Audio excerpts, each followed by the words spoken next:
Si lorsque vous vous réveillez le matin, vous n'avez pas le courage de faire les choses, vous êtes déprimé, vous n'avez pas envie de continuer, ou si vous n'aimez pas votre travail, vous êtes au bon endroit, cette émission est faite pour vous. Restez avec nous jusqu'à la fin. Toujours dans la joie et dans la bonne humeur.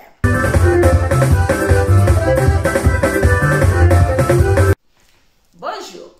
Si quand vous vous réveillez le matin, vous n'avez pas le courage de faire les choses, parce que vous êtes déprimé, ou parce que vos problèmes vous dépassent, vous croyez que vous n'arrivez pas à les résoudre, croyez-moi, toute personne dans cette vie a des problèmes.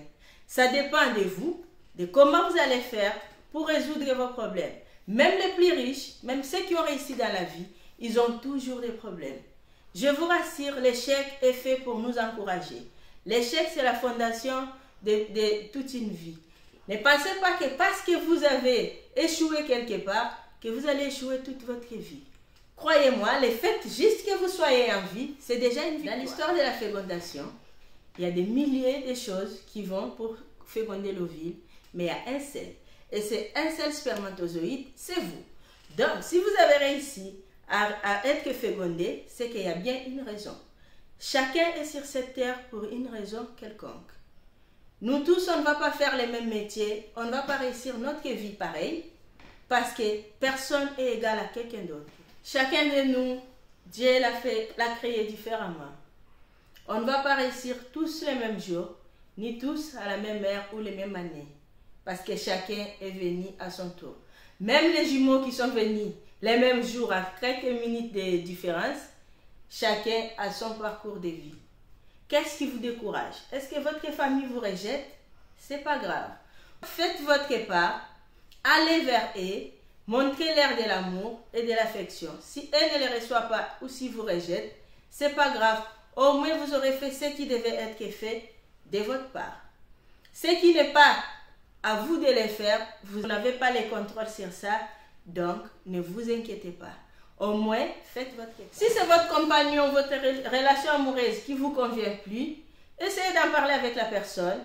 Sinon, toutes les aides sont disponibles et ils pourront vous aider à faire une thérapie de couple pour améliorer la situation.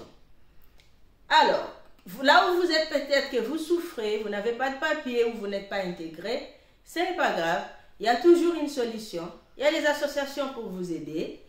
Faites ce que vous pouvez faire pour au moins profiter du temps que vous êtes sur terre parce que le temps nous est compté. Et pensez toujours à faire du sport si ça peut vous rendre heureux et fréquenter les amis, la famille ou une communauté religieuse si vous en avez une. Ça peut toujours aider à remonter le niveau moral et à encourager. Parce que la communauté, des fois, c'est vrai qu'il y a certains défauts, mais souvent c'est là pour épauler et pour nous soutenir entre nous. Par rapport à votre profession, si vous faites une profession qui ne vous convient pas, rappelez-vous que tout être humain a 24 heures. Peu importe où vous habitez sur la planète, nous tous, nous avons 24 heures.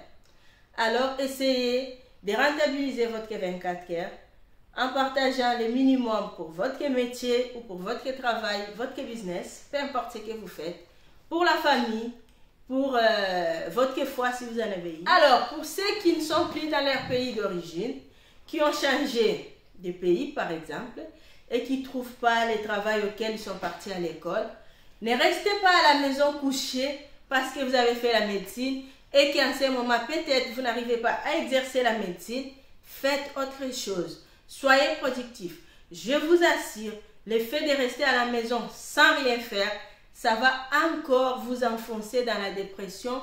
Vous n'aurez plus envie de vivre. Vaut mieux sortir, faire, je ne sais pas, la maçonnerie, autre chose. Il n'y a pas de saut métier de toute façon. Tout ce qui peut vous rendre productif et qui peut vous soutenir financièrement, c'est toujours bon. Ne restez pas là à vous pitoyer sur votre sort. Non, parce que j'ai fait tel ou tel autre métier et que je ne trouve pas le métier dans le domaine où j'ai étudié, je vais rester à attendre jusqu'à ce que dans 2 ans, dans 10 ans, que non, les choses arrivent à son temps. Il y a bien toujours quelque chose au bout du chemin. Pour que vous ayez la force et la joie et la confiance, la motivation en vous, nous avons tous besoin d'un être supérieur à notre propre force. C'est de là qu'intervient la religion pour ceux qui prient et la méditation pour ceux qui ne croient pas. Ou les deux si vous voulez. Tout ce qui peut faire du bien à votre corps est le bienvenu. N'oubliez pas, tout nous est permis, mais tout n'est pas utile. Ce n'est pas parce que vous devez faire les sports pour que vous vous sentiez mieux, que vous allez passer 6 heures dans la salle de sport et que vous n'allez pas penser à votre travail ou à votre famille ou à votre compagne si vous en avez un ou une. Donc, mélangez tout ça, prenez sur vous, réfléchissez. Si vous avez tendance à oublier les choses, écrivez les choses sur un bout de papier, collez-les sur la tête de votre lit. Ça va vous rappeler à chaque matin quand vous vous réveillez ce que vous devez faire.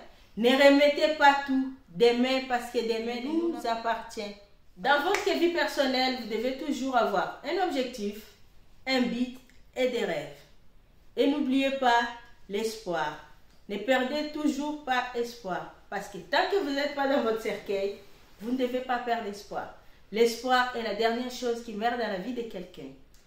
Dans votre vie, il y aura toujours quelqu'un qui viendra vous dire « Oh, vous faites quel métier? Ah ben non, ce métier-là en Europe, on ne trouve pas du travail. Il fallait faire tel ou tel autre métier. » Ça, c'est son avis. C'est son opinion. Ce n'est pas les vôtres. Et pensez à vous faire respecter. Le respect que les autres vous donneront, ça dépend de l'impression que vous vous donnez. Si vous donnez l'impression d'être faible, ils vous traiteront comme un faible. Si vous donnez l'impression d'être fort, ils vous traiteront comme un fort. Mais ne donnez pas l'impression de quelque chose que vous n'êtes pas. Soyez vous-même, mais apprenez à vous faire respecter par rapport à votre attitude que vous montrez aux autres. Si vous croyez que votre projet, c'est ce que vous devez faire, même si 400 000 personnes viennent vous dire que ce n'est pas le bon, si vous êtes sûr, parce que je crois qu'avant de choisir ce métier-là, vous avez eu le temps de réfléchir, le temps de méditer sur les sujets. Si c'est ce que vous pensez faire, faites-le. Surtout dans notre communauté, il y a toujours les gens qui savent tout.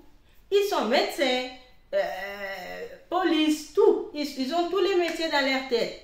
Et ils viennent vous dire, alors, vous avez fini, vous avez vos papiers, vous allez faire quoi comme profession? Ah non, ça payait avant. De nos jours, les salaires, c'est plus ça. Hein?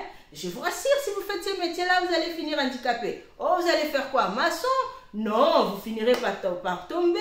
Parce que ces métiers-là, ça ne paye plus. Ça va vous casser le dos. Les gens ont toujours un avis négatif à vous donner.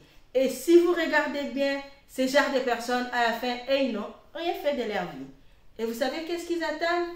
Que vous fassiez pareil pour qu'on puisse dire, dans cette ville-là, les gens n'avancent pas. Ou dans cette maison-là, les gens ne s'en sortent pas. Vous êtes unique. Il y a bien une raison pour laquelle vous êtes sur Terre. Profitez de votre temps. Arrêtez de perdre du temps pour des futilités. Croyez-moi, vous serez récompensé plus tard. La manière dont un pauvre travaille et la manière dont un riche travaille, ce n'est pas pareil.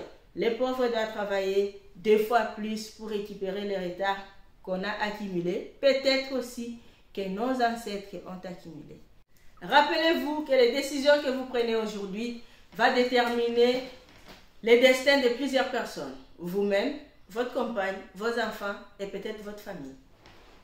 Choisissez vos fréquentations parce qu'ils peuvent aussi déterminer votre vie. Pourquoi j'ai dit ça? Si vous fréquentez les gens qui se bagarrent tout le temps, d'un pire hasard, vous pouvez vous retrouver en prison. Et ça va changer, croyez-moi, ça va changer votre vie, la vie de votre descendance et peut-être la vie de votre famille. Rien n'est impossible. Tout est impossible jusqu'à ce qu'une personne prenne le courage de le faire et que ça puisse devenir possible. Les jours où vous allez affronter l'impossible et que ça va devenir possible, les mêmes personnes qui vous avaient dit que c'était impossible, ils changeront leurs phrases et ils vont vous applaudir. Pour notre travail, on ne peut pas dire, parce que c'est 35 heures de travail, je dois absolument faire 35 heures. Parce que nous ne sommes pas tous pareils. Quelqu'un qui dort dans une maison familiale qui n'a pas de loyer à payer peut travailler même 10 heures par semaine, ça lui va. Mais pour nous autres qui avons un loyer à payer, nous devons travailler encore plus dur pour pouvoir résoudre nos problèmes. Pire encore pour ceux qui ont des familles qui soutiennent de l'autre côté, il faut encore travailler plus parce qu'on a des charges à faire. Mais rappelez-vous toujours, nous avons tous 24 heures et notre 24 heures doit toujours être productif pour quelque chose. Quel est ton objectif chaque matin quand tu te réveilles? Est-ce que tu laisses toute ta journée entre les mains du destin ou tu optimises ton temps et que tu dois être productif pour pouvoir faire au moins quelque chose pour cette journée-là? Parce que croyez-moi, la journée qui vient de passer ne reviendra plus jamais. Cette journée-là, on ne va plus la revivre.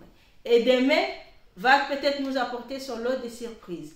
Mais pour qu'on ne soit pas surpris désagréablement, c'est à nous de nous préparer pour que notre lendemain soit meilleur. N'oubliez pas, si vous avez des enfants, vous avez encore une lourde charge parce que le lendemain de vos enfants, de votre famille, peut-être de votre compagnon ou de votre femme, dépend aussi de vous. Alors, plus vous avez des responsabilités, plus vous devez travailler durement, malgré toutes les situations qui arrivent. Ne vous inquiétez pas, l'échec n'est pas là pour nous décourager. L'échec est là pour faire un grand fondement, nous donner de la force. Toutes les difficultés qu'on rencontre, prenez-les, transformez-les en positivité. Et le peu de temps de bonheur que vous avez, multipliez-les par 100. Parce qu'il y a des gens quelque part qui souffrent, qui ne savent même pas, qui ont besoin de ces petits sourires que vous allez leur donner. Et n'oubliez pas de sourire parce que ça fait toujours du bien à la santé et ça fortifie vos globules blancs qui soutiennent vos anticorps. Toujours dans la joie et dans la bonne humeur. Hey, hey, hey!